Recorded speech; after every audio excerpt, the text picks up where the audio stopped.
Architect Sikander Ajam, Fellow of Institute of Architects, Pakistan, a distinguished architect and town planner whose multidisciplinary career spans innovation, education, and urban development.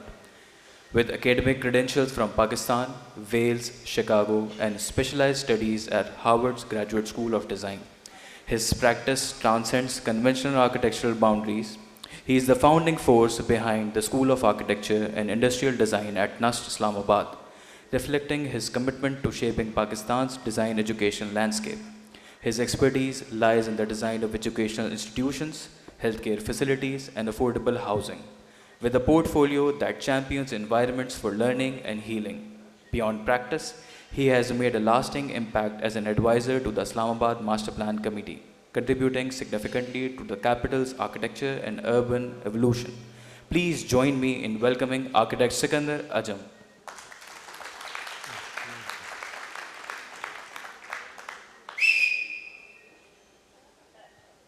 So thank you.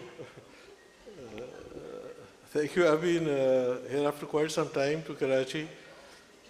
I used to come a little bit regularly before, but anyway, it's good to see all my friends here. Albeit we are all aging, we all got white hair. When I first used to come, we used to have dark hair, and our steps were a bit more sprightly and all that. But anyway, so I'm happy to see my friends, the two Tariqs over here, Shagezi Saab, Ijaz, and others over here. And also like to thank the Karachi chapter for inviting me. And I submitted my abstract, and I think Mishal and her team were very kind to accept it. I'm so sure the other speakers who got more better thing, but I have a small, humble presentation of Islamabad. And I'm talking about it because I've lived, what I'm going to show you, I lived there for 45 years. So whatever I'm going to talk about, it's about like 5-minute or 10-minute walking distance from where I live. So my wife is also there. So this is what I'm going to talk about. So it is very intimate, and I've seen it develop, going up, and there are a lot of things that you see. Things are not going as it is. Islamabad, when we first came in, it was in the late 70s. It was a green city. Now it's becoming a grey city. Everything is grey. And I just go a little beyond the point. I talk about the master plan. The master plan, Doxiadis prepared the master plan. It was supposed to be revised every 20 years. Now, unfortunately, it's not being done. What they do is this: it goes to the cabinet. It should go to the National Assembly. It goes to the cabinet, and there are about 55 decisions have been taken place affecting the master plan. And mostly it is to benefit one segment of the population than the other. So there's no revised, consistent master plan which is going on. And all the changes which have been done in the master plan, somebody goes to court, it can all be reversed. But nobody has gone to court because the National Assembly has to ratify it, not the cabinet. What they do is this: CD makes the decisions, goes to the cabinet, and they ratify it. So then it becomes law. So this is what it is. So I think I've been told to have my presentation about 40 minutes, so I'll just see what I can do. So this is again the stream which is close to my house. So we'll talk about it. I'll come back to this picture again. Actually, just a little bit that what's the purpose of my talk. Now, what I want to do is this: I want to make some kind of design guidelines for the executing authority, which is the CDA or whoever it is, to renature the springs of Islamabad, renature the springs. We want to identify invasive species, trees, shrubs, and grasses from the spring beds. There are a lot of invasive species which have come to Islamabad over the years, and they've been introduced by the Development Authority. We have the paper mulberry, which causes allergies. About 30,000 plants have been cut. It is mostly the male plant which causes problems, but they've cut all the plants, male and female. Naturally, we have marijuana. Marijuana grows quite profusely. Animals also take it, and people take it. Everybody's in a nice state of mind. And so these invasive species need to be curtailed, and it's a lot in the spring beds. because when the water runoff is there from the gardens, if you have plants and if you have other invasive species over there, it all comes down to the stream beds, and then it starts growing over there. I'll show you some examples, and you'll be able to spot them yourself. Now, I just need to look for a symbiotic relationship between man and the natural habitat. I'm looking for regenerating things rather than recreation, rather than sustainability. So we need to have regeneration, recreation, income generating, gender inclusive activities. And lastly, I look at the macro, one segment of Islamabad, which we worked on. It was an education institution. It's a 2-kilometer project. So I look into, this is the Islamabad master plan. This is Doxiadis's, the Greek planner. It is Doxiadis's plan itself. And if I'd go to my highlighter.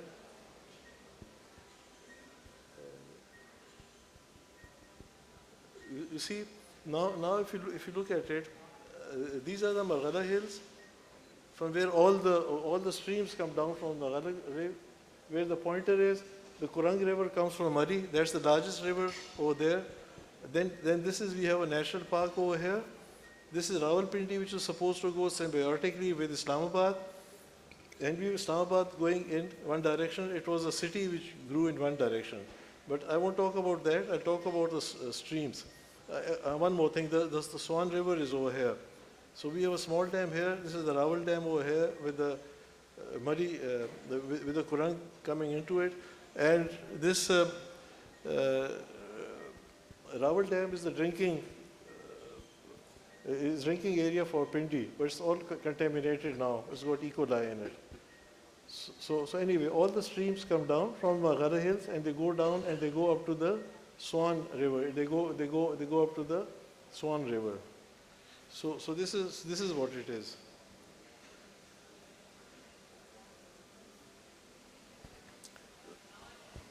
Now these are this is the Kurang River, and these are the red dots are the tube wells, which are over here, the red dots, and the area which you don't find, there are no tube wells there. There's no water even for drinking over here. So there's no recharge, no rational recharge from the Marghala Hills. We have the Harvard River with Simli Dam. So we need to recharge these areas, even if we have the tube well. The tube wells are going down at about 4 feet per year. So it's all going down. So where we had wells and houses which were about 80 feet or 60 feet, now they're 150 feet, 140 feet, and still going down, and it is full of E. coli. So there's another study which was done by somebody else, a very good study, and I'll just you can maybe just have a look at that. So they did the study. This was wetlands people over here, and they took 3 sites.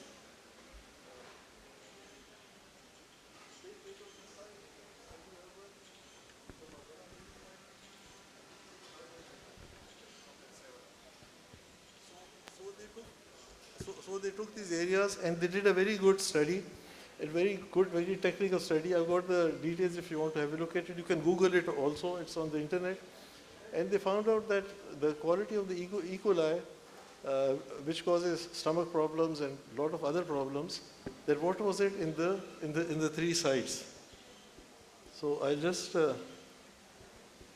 sorry for this diagram, but they took 3 sites. One was the urban sites, one was the semi-urban sites on the right, and one was the park area. So the E. coli is about 62% in these areas.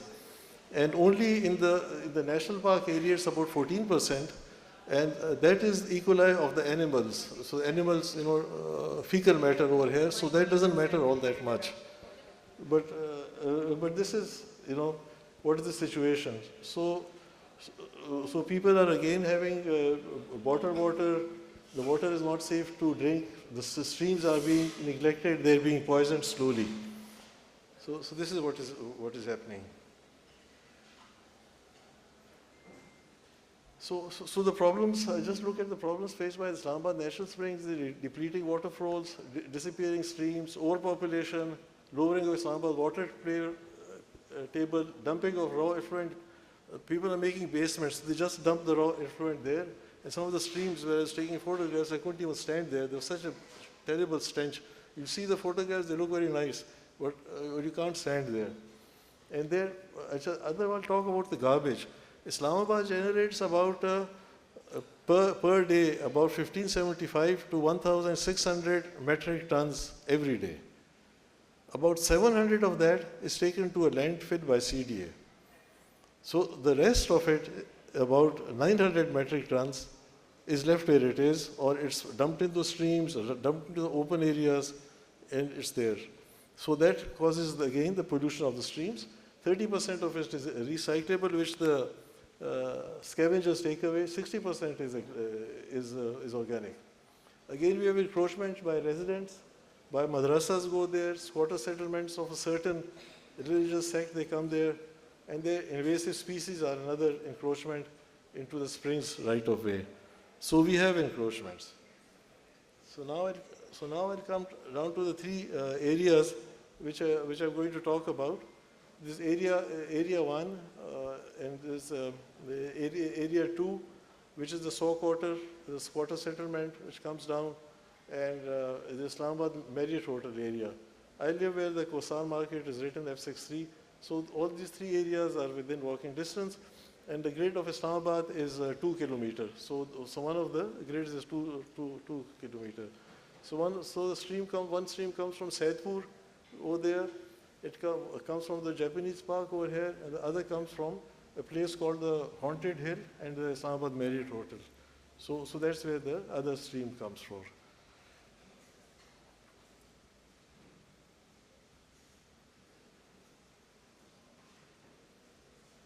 This is a relatively clean stream. So people bathe here, and they use this area. So this is the Saidpur stream, and there's waterworks on top of it. But when it crosses the Marghala road, and when it comes here, then you can't stand here. The stench is so much. And again, you can see the invasive species over there. You can see the colors of the leaves are different, and you can see it over there where there's where streams are coming down it. So this is very, very soon, this becomes very polluted. There's no aeration. There's no oxygen coming into it. The neighbors are dumping their own sewage into this, because CDA, you may be surprised, doesn't have a very viable sewage system even up to now. Even their sewage treatment plants are not working. So this is a water stream, unfortunately.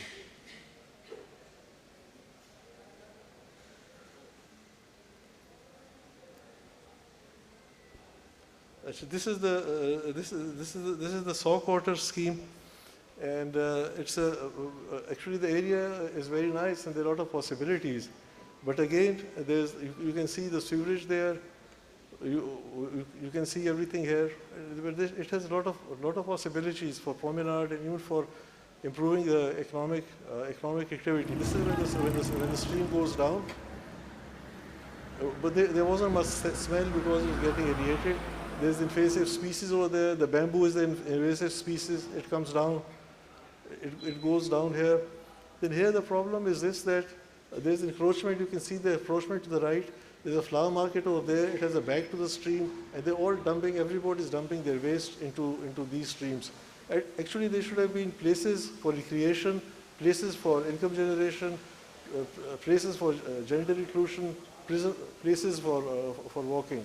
When I took this photograph, there were 4 gamblers there. They were gambling away in the morning. So this is the opportunity which is lost by us.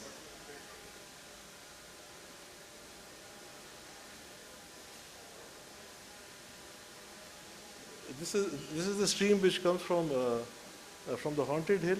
It is relatively this area is relatively clean. This is the stream which comes where the road is. That's the stream which comes from the Haunted Hill. This is where it comes from Marriott.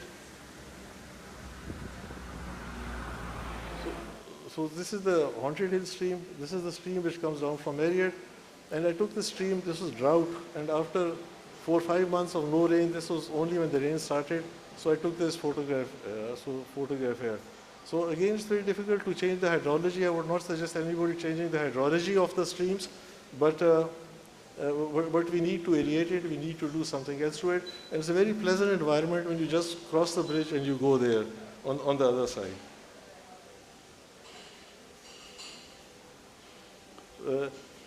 This is quite nice. Already it's being aerated. It's good. But again, you can see a lot of invasive species over here.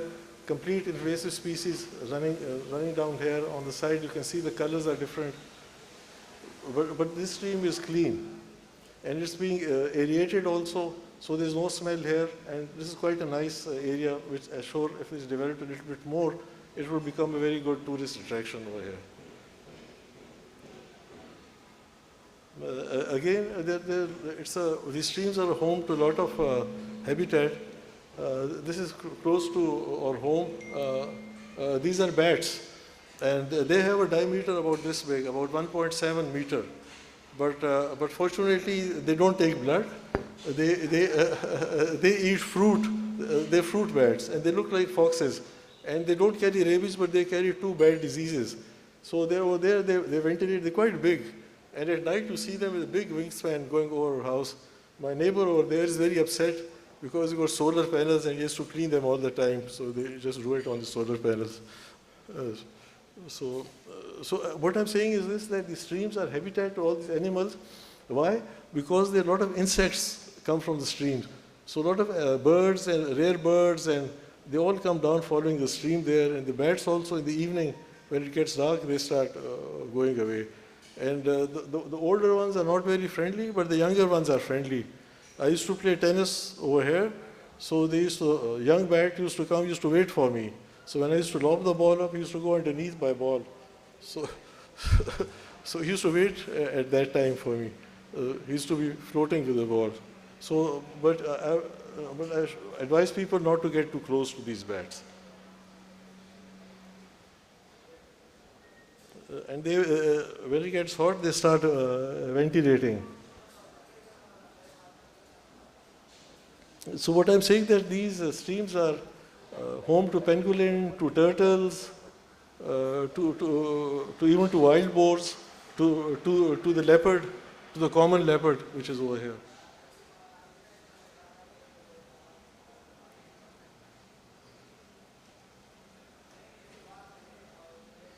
So I just did some research. See, now what the CD is doing and all that, what they're doing, they're getting imported plants, imported grasses, and they spend a lot of money on the nursery also. And for them, it is good that they just get the imported stuff. And we've got so much of the local flora fauna, which I've just checked a little bit on the top, a little bit. There's so much. So these are the grasses which I suggest if you develop the stream, we need the grasses. Even if it floods, the grasses are okay. And the grasses are very, very attractive. This daman is a local grass, and it has got very nice stems going on. It's got a very nice foliage. And the other one, the buffalo grass, this stops the soil erosion also, and spreads very fast. The green bristlegrass, these two are, this is good ground color, and it's good for drought control. All these grasses grow on droughts, and they grow well in slopes. So you can use these grasses.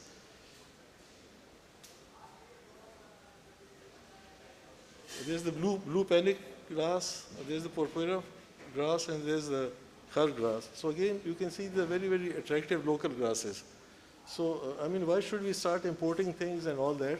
And they're all good, very good drought-resistant grasses. They're really good. And the blue panic grass is very good for cattle because it has got a lot of protein. I mean, those people who work out, if you have this grass, it will give you all the protein. The wild boars also love it. So this is a very high protein grass. So there are more grasses. There are just a few shrubs that have the local shrubs which grow there, but there are many more shrubs also. This the Calissa spin carinatus has got very, very nice white flowers, which flowers once a year, and they're very fragrant, and it's again a drought resistant. This plant I don't really like very much because it gets black berries, and then when the birds come eat it, they start dropping black everywhere. If you get it on your clothes, it's very difficult to take off. The berries become black. The other is a sanatha. This become a local grass all over Pakistan. This was an Australian plant. It's called sanatha, and it gives you a very good hedge. Again, it's very much drought resistant. So these are some of the shrubs which we can get, and there's no need to get invasive species from abroad. Then we have then you have some local trees. I've got there are a lot of local trees which I've not got. The other one local tree is drake, variety drake, which is very good. I even made a floor out of the drake. So there's the cow tree. There's the polite tree. The polite tree is very good for bees. The wild bees use the blossoms to make honey in spring, and it's a very drought resistant plant. And it's got a profuse flower. There's the dark tree. There's the sumbul tree. Again, this is again local tree with very nice grasses. And there's so many other local trees, which I think if I put them, I would just be talking about maybe for 1 hour about those trees. Okay. Now this was when I came first to Islamabad. So these are the trees which were already there, and there was a British the architect. His name was Derek Lovejoy. Now, Derek Lovejoy did the original landscaping of Islamabad. He did the Kosar Market area, and he did the street number 1, also where these trees are there, which I think if Jahangir Sherpao is there, he'll remember. He used to live here. And see the mango trees, even in my house, about 2 or 3 mango trees, they just grow from the seed, but they're not wo kalam wale nahi hai, wo ordinary hai. And there were mango orchards in Saidpur, a lot of orchards over here. There's the kachnar, which gives a very good, it's edible, and we have it. My wife gets it cooked, and when the season comes, we have the buds. Then the amaltas also grows there. So these are the pre-60 trees, and shisham also grows there. Shisham had a problem about 2-3 years back. It was some disease. Because the stock is very limited, it was brought from Nepal. So the genetic stock is not very there, but now it's recovered. So these are some of the trees, but there are so many other trees, local trees, which can also be used instead of getting paper mulberry. Okay, now these trees which look very nice, these are highly invasive trees. Now I would suggest everybody not to do it. Now the first is the lantana plant. There's a white plant also, and there's a local plant also. Now, what it makes a hedge, so animals can't go through it. Only small deer, which are in the Maghara hills, they can go through it. So this forms a barrier. So again, this is an invasive species. So I think we should not have it. Then we have the jacaranda tree. It is banned in South Africa. The problem with the jacaranda, it's very nice, very beautiful. The flowers are very beautiful. The petals on the ground are very beautiful, but it sucks in water very fast at a very fast rate. South Africa has banned it. So this is a beautiful tree, but it plays havoc with the underground water table. Then paper mulberry leads to allergies. People leave Islamabad and come to Karachi when they're in Poland. Then we have the marijuana, which grows just wild over here. And even the other day, there was a whole flock of sheep going, and they just went and they finished the whole field of marijuana. But the marijuana also causes a lot of allergies. Well, people are very happy at that time when it's in flower, getting a buzz. Okay, so now this is some of the species. I don't want to take too much time on this, but what I'm saying is this, that we should not change the hydrology of the streams. We should do some small intervention. So even if a flood comes, it leaves the channel and goes on the grasses. And when the monsoon rains 6 hours, 7 hours, one day rain is over, then the stream comes back to its original situation. And this type of system also helps with the aeration. So I'll just give you a small. So So this is a small typology which I have done.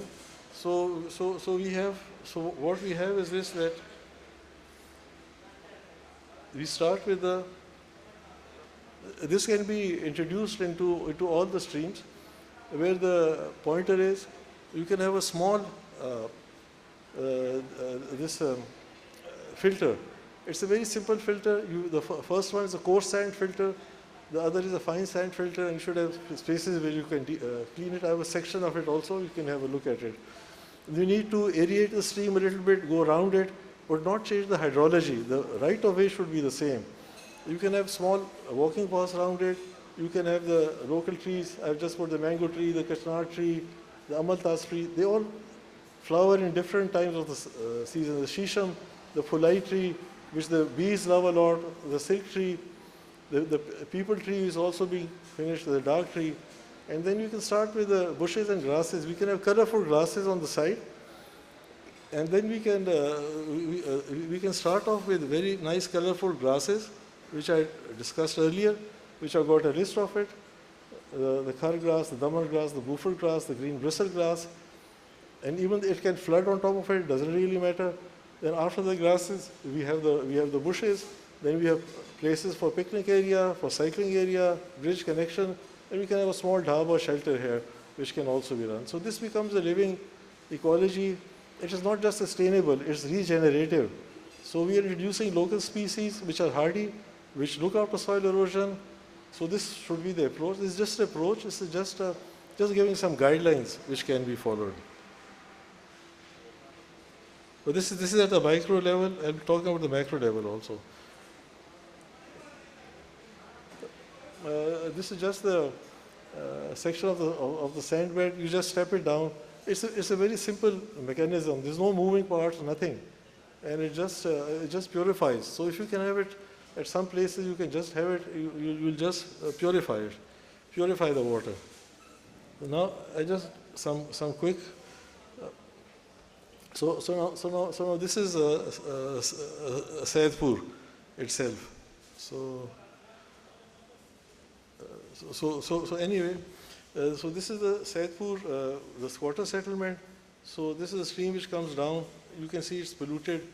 Here, this whole place, South Quarter, is a den of crime. The only thing knows, which has got very good data about it, are the police. They know every house what happens there, where whiskey is sold, what happens, drugs, everything over here. And people here are very rich. All the squatters, they own cars. The cars are parked to the road, and they keep on increasing the cars. The models also are improving. And they give one room they can give for 30,000 rupees rent. So, and the families are working, 3-4 of them. So this is a very, very, very rich area. So I just made some quick sketches at the site. So if you can just maybe bear with me.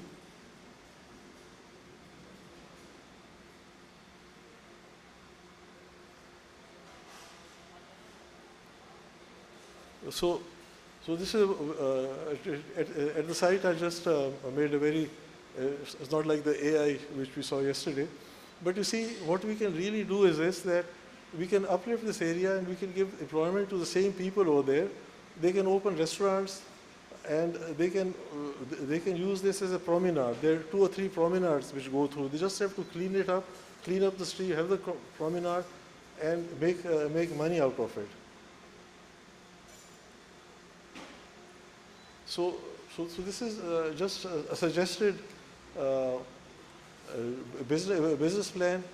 So you can have cafes, you can have carpet stalls and shop area, and those shops are very successful just across the road. So we can bring them over here.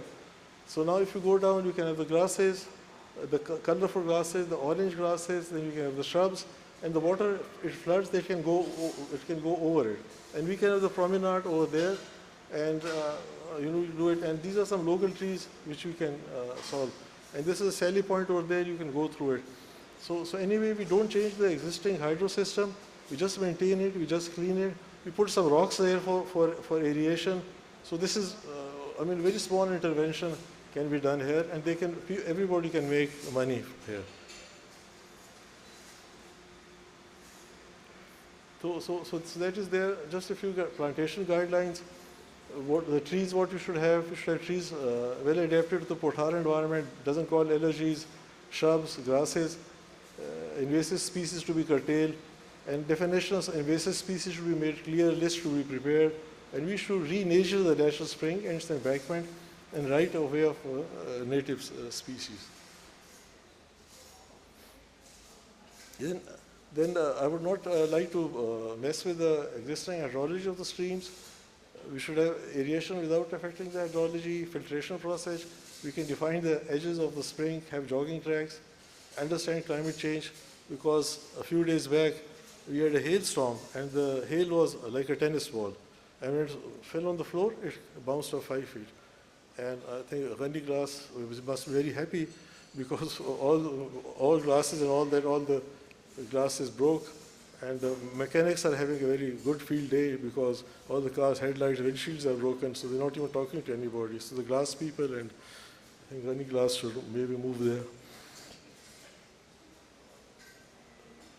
Okay, so this was about the micro thing. So this is just one of the project which we did. Now this is designing a sector. So this is the red dot is 2 kilometers.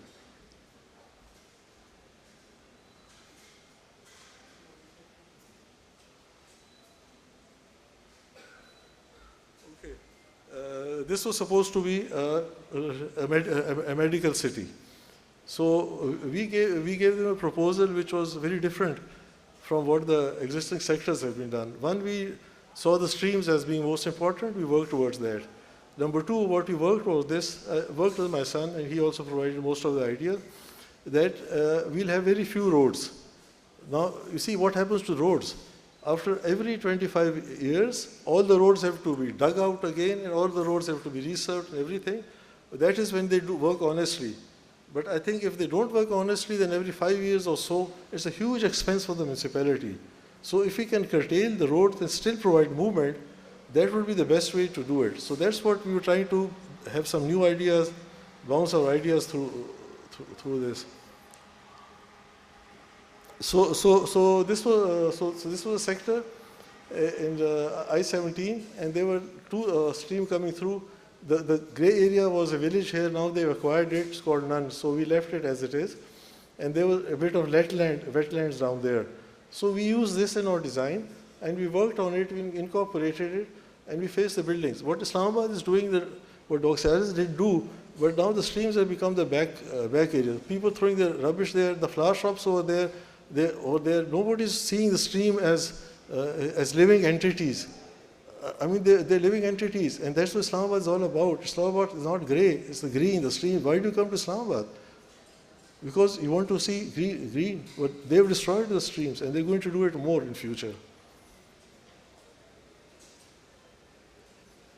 So our approach was very simple. We defined the streams. The village stream we couldn't define because that was not available to us. So we looked upon the lower one as a wetland because that was stagnant water over there. It wasn't moving. The other stream was moving. So we identified these are the streams, and we have to do something to it.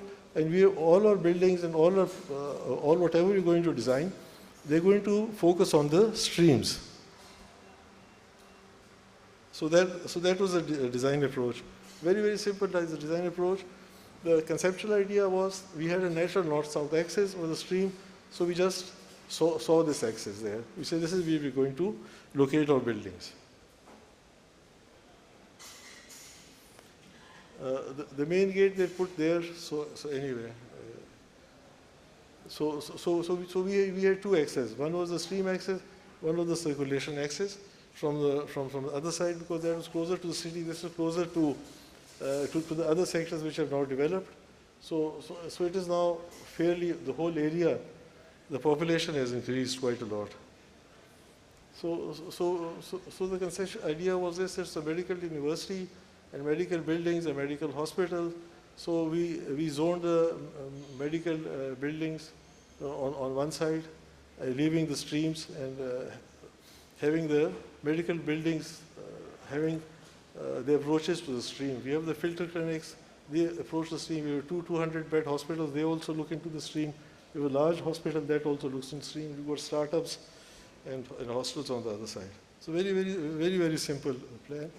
The residential buildings and the commercial buildings we put a little bit up, and it's within a 10-minute walk. So what we did was this to reduce roads. We introduced a tram system, electrical tram system, or an electrical trolley system. So people would rather get into that. And if they walk, then they walk into green structures. So I'll just go over this quickly. So this is how we did it. The civic buildings, we placed them around the streams. The hospitals, we placed them around the streams. It was a very simple plan, and we worked around the systems. So the red loop is the tram. We got a tram station over there, and the tram picks up the population and it goes around. It's a very low cost solution. So this enables us to have less roads. We were looking at that normally roads in the city, I think all of you have done it, I think Tariq has done it also, roughly works out about 30%. So what we were trying to bring it down to 15%.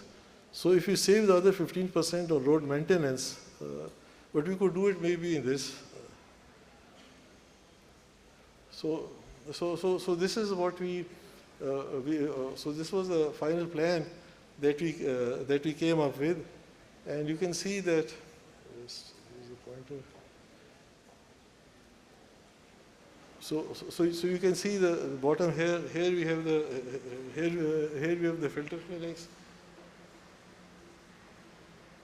Here we have the filter clinics. Then we have the hospital. There's a 200-bed hospital over here. We have major 1,000-bed hospital over here. The startups are over here, and then the residential is over here. Commercial is over here. And the tram picks it up. So the hospital things are focusing on the stream. I think.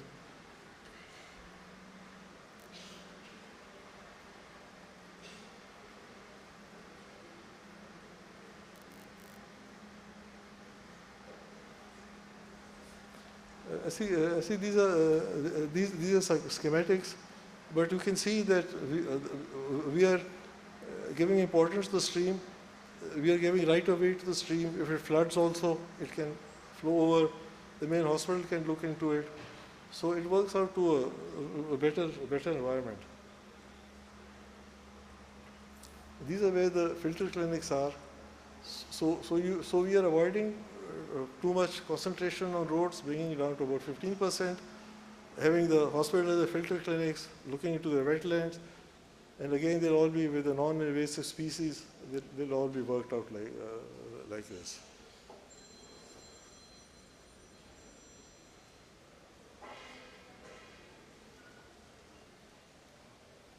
And again we have walking tracks where the houses are. The walking tracks which come down to the areas. We've got a tram station there, solarized. So this is a fairly futuristic thing, and everything is within 10 minutes of walking distance.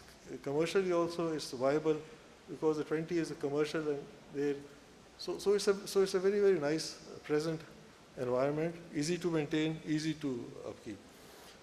Now again, I would just say that legislation is very important. Now, you can't do anything without legislation. In Islamabad, the legislation is there. There are heavy fines, 5 lakh fine if you were caught putting in the stream, you're putting something. Even if you're littering on the street, you can be fined. And then the fine is shared with the person who catches you and the cleaner and all that. And the bylaws are really great. I'll just come to it. The legislative technical person, so these are the bylaws, and it's 2023, and even the waste, there are different sections for the waste and all that. So I just show you, I don't know, I think, are you all right for time? 5-10 minutes? Huh? Oh, okay. So if you see, I was so impressed, but then when I went to Article 22, I lost all hope for the Capital Development Authority. Huh? I'll show it to you, Tariq. So you see, if you, this is the Gazette of Pakistan, you see, you just look at it. It's so great, the bylaws. You know, you can't throw waste. You can't do anything. And the private toilets has to go there. You can't make a nuisance. You can't do anything with it. So these bylaws are there. Very good bylaws. And anybody who does anything, he can be caught. You see the C-24, you can catch him. And the government person who catches him, these are the fines, 5 lakh fine. And the 75% of C-28, 75% sums received shall be credited to CD's main head and 5% to the director of sanitation. Money is given to those people. So there's incentive for them to catch people. Nobody has been caught. You see, this is how the money is going to be distributed. Now, please read this.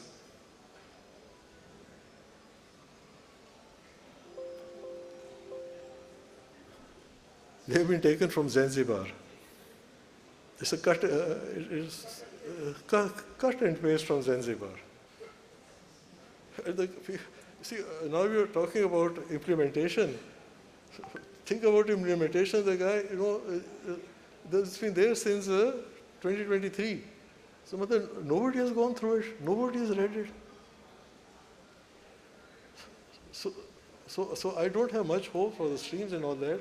But there's one area, the naval area, in which they have developed the streams, and the streams have been developed, and they've done it nicely. But again, they've not done it in a way that जो navy वाले का आ गया कि जी admiral को आ गया कि ये लगा दो वो लग गया. मतलब they've not really going to look at invasive species which are not causing allergies. But you see, this is the stuff what our government is all about. This is the capital of your country. This is a beautiful thing what they've got, the laws and bylaws. They can't be implemented, they never implemented, never read by anybody. And this is there, and this is on the internet. I asked all the students and please go to the internet, have a look at it and see this clause 22. So thank you everybody for listening to me.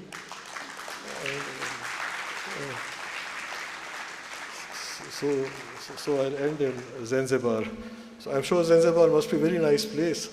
I haven't been there, but I think it must be very clean. And you see, इनका बड़ा अच्छा है कि they've got different चीज़ों के लिए garbage उधर डाला हुआ है. But things are going down. When we first came to Islamabad, it was a very good system. ये sweepers होते थे, एक उनका वो होता था, जमादार होता था. हर एक सुबह को every street used to be cleaned. Now streets are not cleaned. अभी ये जो तूफान आया था, all the trees and all that is still lying there, and they set fire to it, और pollution होती है. तो ये हमारे ये environmental का नहीं है. और अभी CDA is doing a huge university, I don't know करोड़ों रुपए उस पर खर्च कर रहे हैं. और हमारे आर्किटेक्ट्स बड़े खुश हो रहे हैं कि जी एक आर्किटेक्ट की जॉब भी उसमें आ गई है. So बस तो I'm sure you must have looked at it. So बस ये है. But I think this is, I'm just here to sensitize everybody, not do everything, but I'll just show you what we can do, if we can do it, and I just want to sensitize everybody. Okay, thank you.